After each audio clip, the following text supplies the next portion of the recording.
Welcome to TriloTalk. This is a podcast dedicated to topics that we think are important to the profession of medical writing. And our goal is to bring topical issues to the forefront and hopefully spark conversations in the wider domain about these issues. Hi, good morning, good afternoon. I'm Vladimir Penkrat. I'm practice head for regulatory affairs at Indegene. I'm coming to you live from Princeton, New Jersey.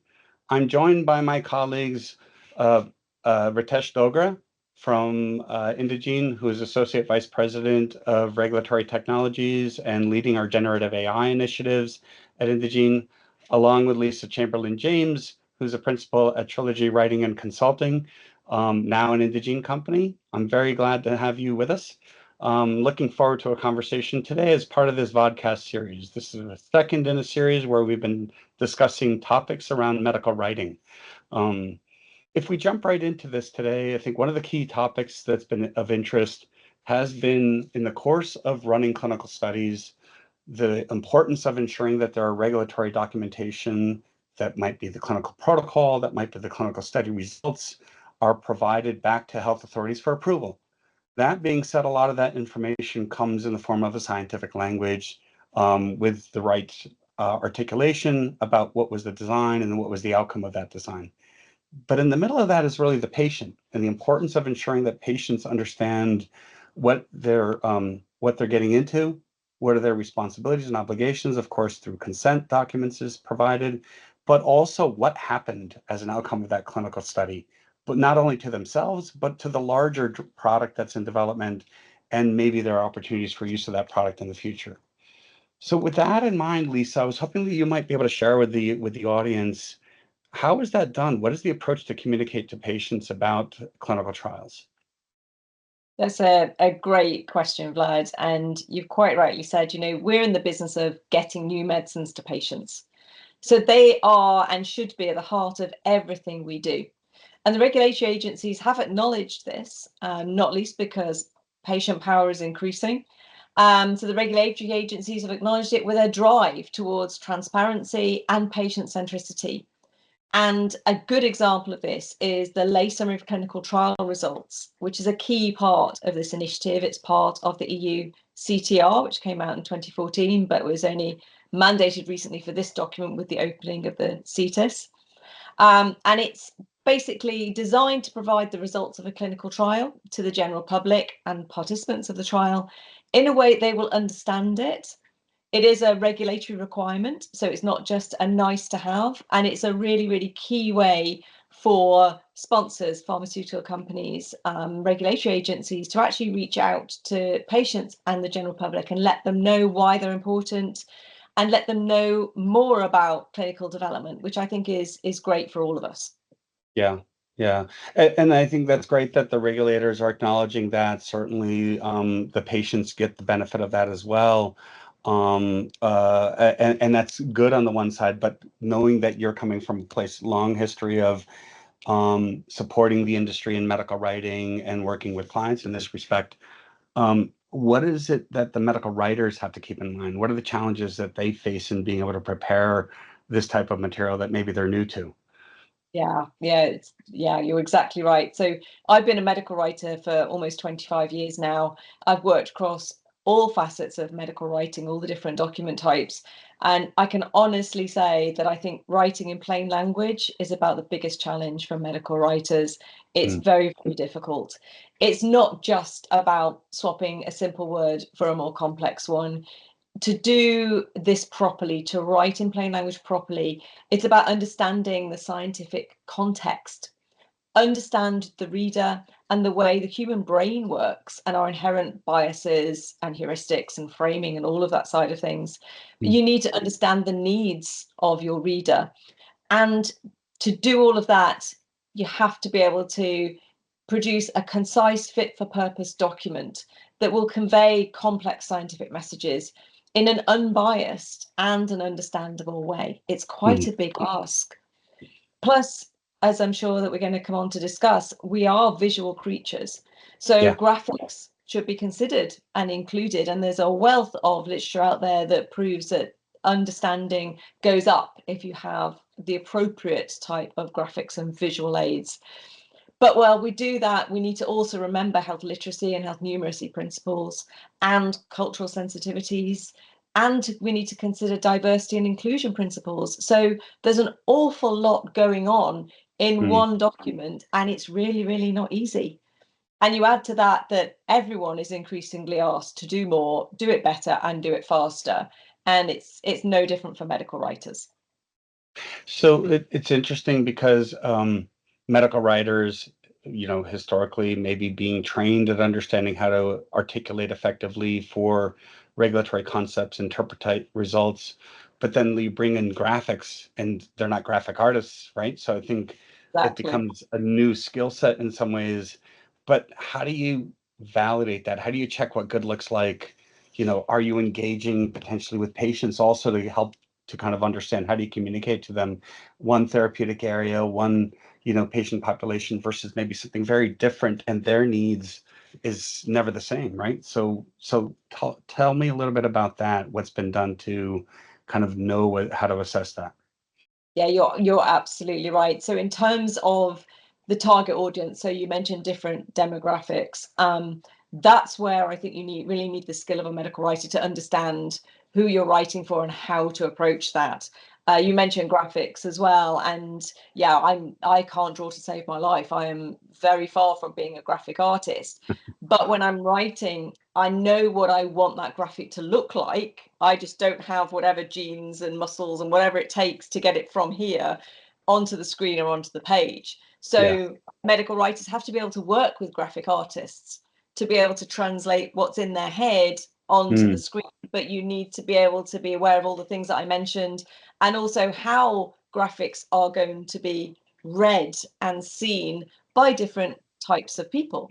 So someone with learning difficulties, for instance, perceives and reads a graphic very differently from a neurotypical person. So you have to be aware of all of that as well. And you asked me how you know what good looks like. Fantastic question. I think at this point, most people would expect me to start talking about readability scores and pointing people at readability scores.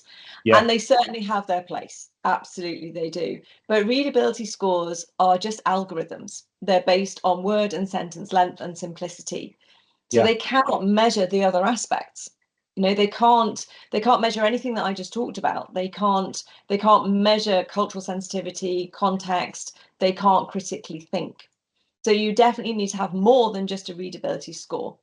And anyone just using readability scores to evaluate their lay text or their plain language really doesn't understand plain language. I'm sorry, but it sounds brutal, but that's absolutely the truth, because there's so much more to it than just let's have a short sentence with short words in it.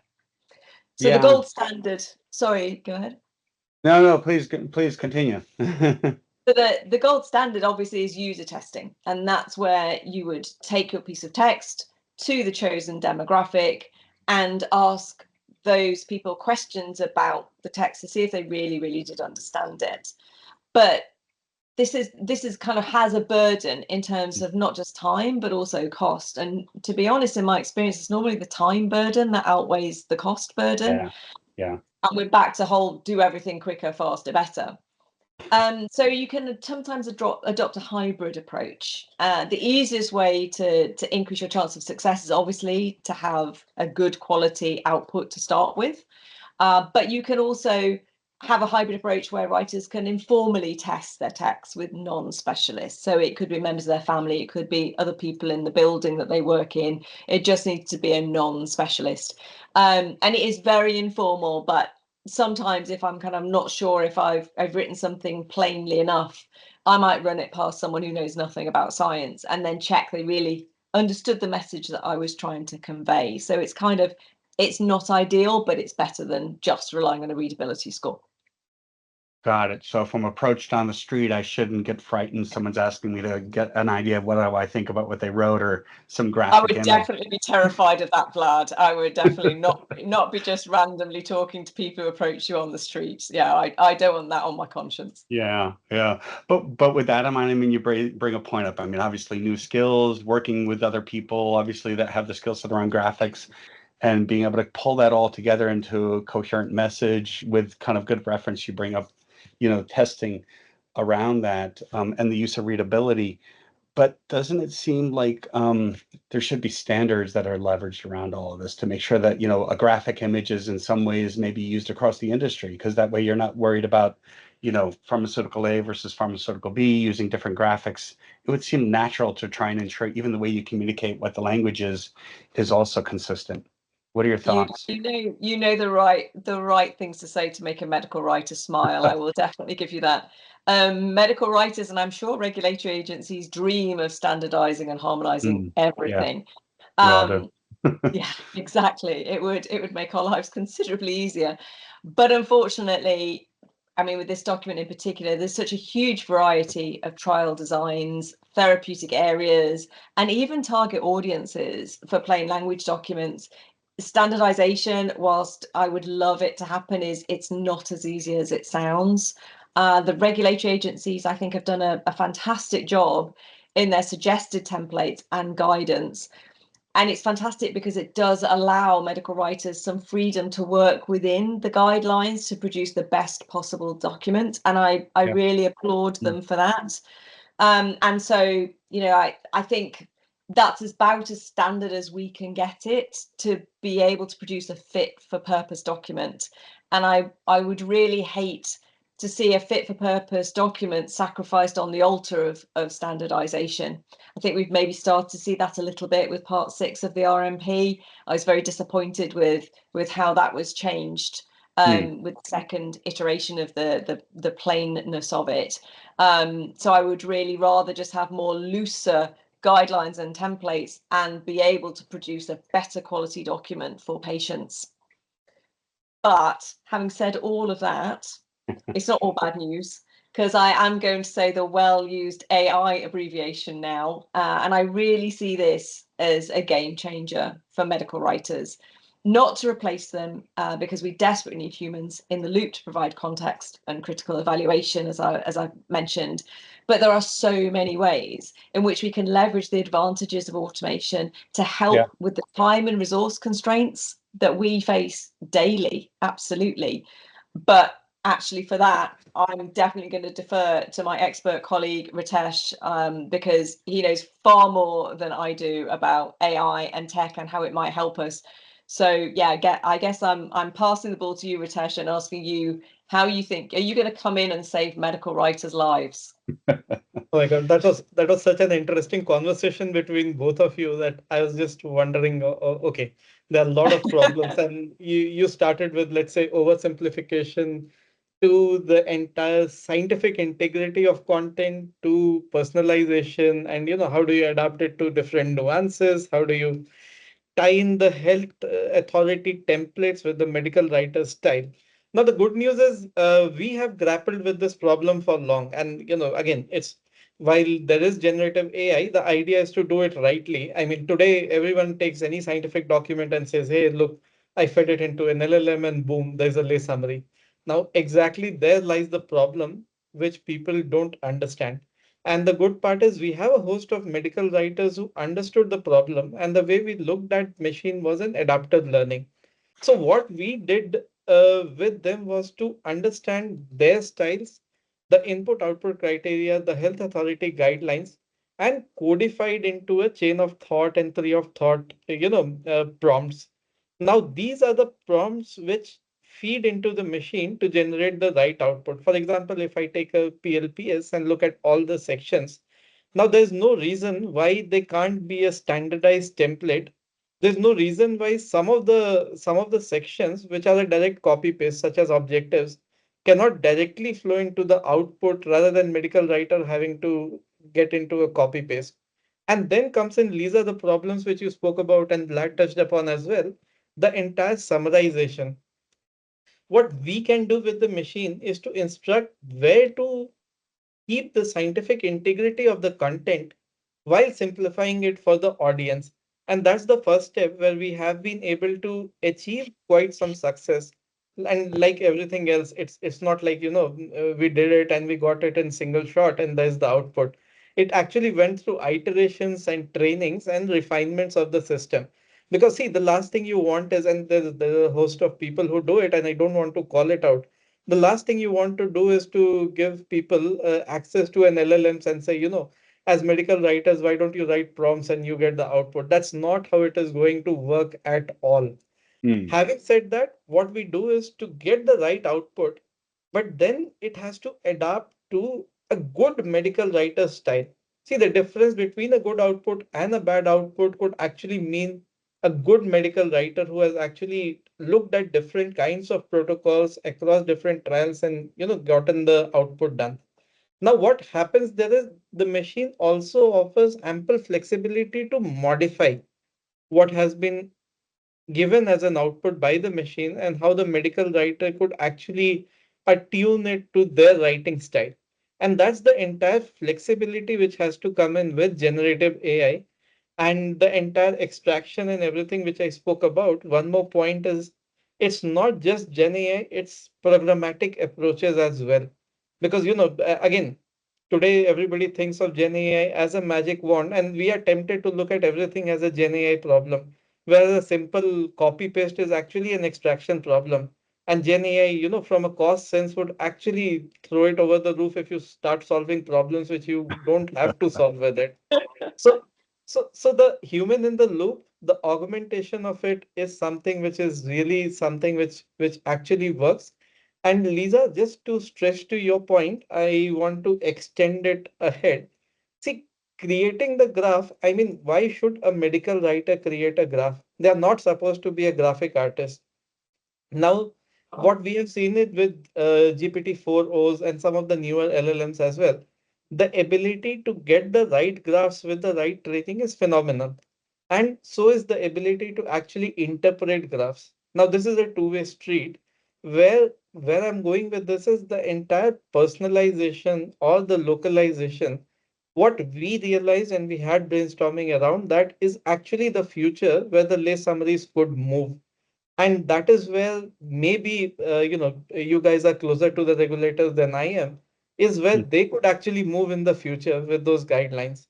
So all in all, a lot is possible, and these are not just theories which I'm talking about. This is something which we have actually done in practice to emulate some of these styles and to get the outputs. So I'm Ritesh, this is delighted. kind of interesting. Sorry, Lisa, I was just going to kind of catch on to that one point there around your relationship or a medical writer's relationship with generative AI or with the technology, right? I think rather than this old philosophy that I have now used this machine to do the work on my behalf, it's more of a dynamic of engaging. And in some ways, while Lisa, you touched on standards and the objective of that, looking to make sure that the machine is making use of those so that we can create maybe bookends to the management of the content and making sure that the content is producing what you expect it to do. But also, I'm hearing there's an opportunity to leverage it in the creative process as well. That can help you to get to the outcomes also in a safe way that can help to collaborate, produce some output. Because let's be real, I mean, we can't expect that it's going to be 100% accurate all the time, and then we need to be able to allow a mechanism where you can engage with the system, but likewise make sure that the medical writer is constantly deciding ultimately what is the actual content it's going to produce. Lisa, I think you were going to say something also. I was just going to say how relieved I was that we weren't going to have to turn into prompt engineers as well as graphic artists, because both of those things are not really in medical writers' wheelhouses and not really what either any of us want to really turn into. So yeah, I'm very relieved we don't have to do that. But yeah, absolutely valid points, Vlad. Yeah. And And Lisa, I think along with that, I think the idea of, I think graphics, of course, have an intent, right? To be able to communicate. Can you talk a little bit about literacy? Because I imagine that underlying within that, some of this is how do I convey a concept for the purposes of helping me to grasp concepts in a more kind of simplified messaging. but where does literacy come into this as well? You've got different diverse patient populations, et cetera. Yeah, you're right. And I mean, the first thing you need to do is be trained in health literacy and numeracy principles. So you need to understand what you're looking for and how to do it, which isn't as easy as it sounds. You know, we've been asked to write plain language documents for people with vision impairment, with cognitive impairment, with learning difficulties, and even we've been asked to produce plain language documents for people who can't read at all. So you're absolutely right when you say there's such a diverse target audience that it's a big ask to do this. Plus, the academic knowledge and around health numeracy and health literacy is increasing all the time. It's changing. We're learning more about what makes something really good in terms of health literacy and health numeracy. So it's really important to stay up to date with the latest thinking. And even if that's sometimes contradictory, and at that point, you know, medical writers have to make a judgment call, and how can you make a compromise? What do you do with all of that? And that's happening on a daily basis. It's very, very, very, very tricky. But if you understand these principles, there's no reason why they can't be integrated into plain language documents and can't be ultimately fed into a tool to take account of all of that. Computers are way more intelligent than most an individual human for a start, because it can gather knowledge from a vast array of data sources. So I think you're absolutely right, Vlad. Nothing is 100% accurate all of the time, but it's about choosing what are the most important things to be accurate about. And in our world, accuracy is crucial. And then how do you translate that into a plain language document? How do you translate that and make sure that the right messages go across for the right audience in the correct way? Right. So, but literacy is different than graphics, right? I mean, are they one and the same, or are they kind of conjoined in some way? So they're obviously related when we're talking about graphics to do with this. And as I said earlier on, we are very visual creatures. And there's an awful lot of visual learners out there. I'm one myself. So there is a lot of literature that supports that if you can have information in a graphical format, that's often understood and absorbed and retained a lot more and a lot better than just having a paragraph of text or even bullet points. So I think graphics are crucial, and it's an area of plain language writing that is definitely underworked, underused, underexplored. And I think the plain language documents of the future, I think Ritesh is absolutely right. Plain language information of the future will and should draw more and more on the graphical aspects. And for sure, you will need a mix of medical writing and graphic artistry and AI and tech and all sorts of things to make that happen properly and in a fit for purpose way. Absolutely. Right. So Ritesh, I think some things that we need to think about, obviously it's an evolving area, in some ways from within the industry, but likewise in terms of the demand that's there, it's obviously quite intense, like Lisa had highlighted. What do you think the future holds? What are some key takeaways that we need to think about in terms of where we go with technology, leveraging this and support to the creation of lay summaries?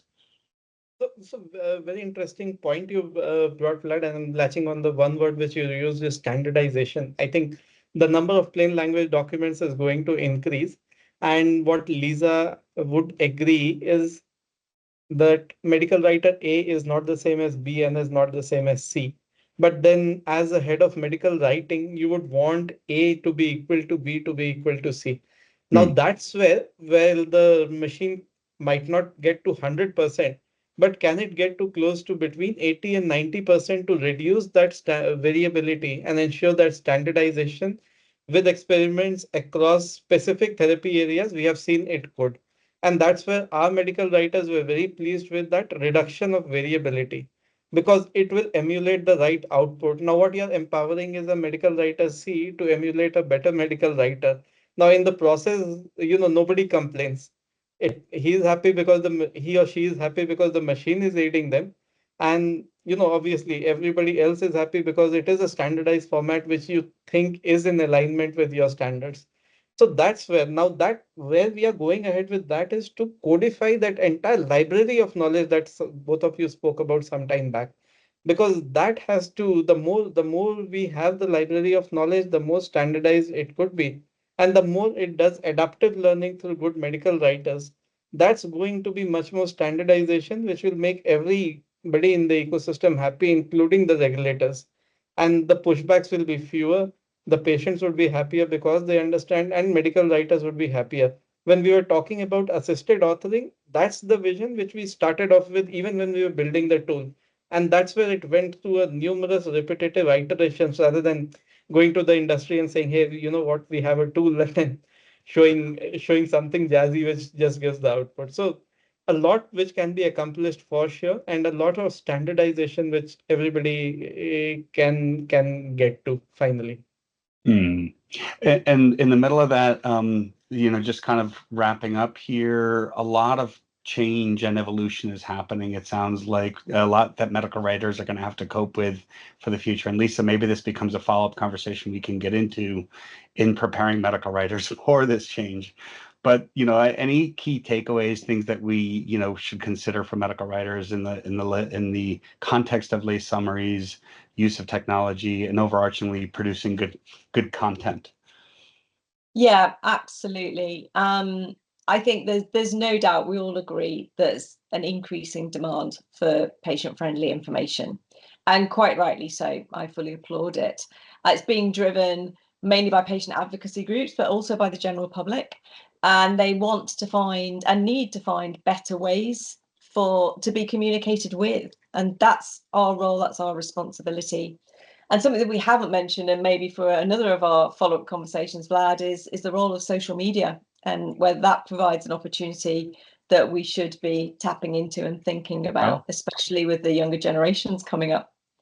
Yeah. So I think that there's no doubt that we have to have technology to help us meet this demand, but there need to be checks and balances. We have to have some controls around that technology. I'm very scared about, aspects of just allowing tools of whatever form to just go out and produce information and without any human in the loop and it just going out there. So that scares me to death. But I think if we can have those checks and balances in place, we can leverage all the best parts of AI to help medical writers do the job better, and to make sure that all of the health literacy and numeracy principles are adhered to while we're using that tool. I think that is the ideal. That's the dream. Makes a lot of sense. And Ritesh, maybe that also becomes a follow-up conversation for the next round as well, is, how do we create the controls around that to make sure that we are not, finding that there's an evolution of information that's flowing from the machine, that it's controlled in the way the LLM functions. But at this point, I know this has been a great conversation, really insightful. I'd like to thank you both for this. Do appreciate this. I think that hopefully, we see great things coming in the future as it relates to plain language and usage of machines to help us to make that happen. But once again, thanks for today, and look forward to conversations in the future. My pleasure. Thanks, Vlad. Thanks, Ritesh. Thank you. Great. Thanks. Take care. Bye. So thank you for listening to TriloTalk today. If you enjoyed it, please come back and listen to us again. If you have feedback on this or any of our sessions, we would love to hear it. In addition, if you have ideas for future topics that you'd like us to cover, particularly something you think the community should be talking about, let us know. We would like this to be an ongoing conversation with medical writers at large, and you can send us comments on our Twitter feed or on our LinkedIn page. Just a reminder, you can find all our episodes of the TriloTalk podcast on Apple Podcasts, Google Podcasts, Spotify, and trilogywriting.com/TriloTalk. Have a good rest of your day.